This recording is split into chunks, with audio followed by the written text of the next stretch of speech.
Trénovanie podľa tepovej frekvencie je už v dnešnej dobe štandardom, ale čo waty? Počuli ste o nich? Ak hej, zvyknete podľa nich trénovať? Waty na rozdiel od tepovej frekvencie reagujú okamžite, kdežto tepová frekvencia stúpa postupne, čiže ak napríklad ste na nejakom závode a vystrelíte rýchlym tempom, nemusíte to vedieť správne ukorigovať, keby ste sledovali tepovku, ale waty vám vedia v tomto skvele pomôcť. Čo sa týka merania watov, najlepšie je mať nejaký externý snímač, či už ide o street, bežecké pody alebo teda hrudný pás, kdežto meranie wattov z hodiniek nemusí byť úplne presné a značka od značky sa líši a môžu tam byť dosť rozdiely. Sledovanie wattov nám vie pomôcť aj ukorigovať našu bežeckú ekonomiku a pomôcť nám trénovať efektívnejšie. Vieme to sledovať na metrikách bežeckej dynamiky ako vertikálna oscilácia, doba kontaktu so zemou, vyváženosť ľavej pravej nohy, kde keď máme lepšiu techniku behu, tak logicky výkon podávame nižší, teda respektíve nemusíme vyvíjať až taký výkon na ten beh. Dve kľúčové veci pre presnosť merania sú hmotnosť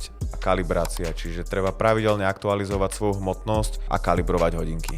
Sledovanie wattov teda nie je len o číslach, ale vie nám to prakticky pomôcť zlepšiť efektivitu nášho behu a trénovať o niečo múdrejšie. A čo vy, zvyknete sa riadiť podľa tepovej frekvencie alebo ste už prešli na waty? Dajte nám kľudne vedieť dole do komentára.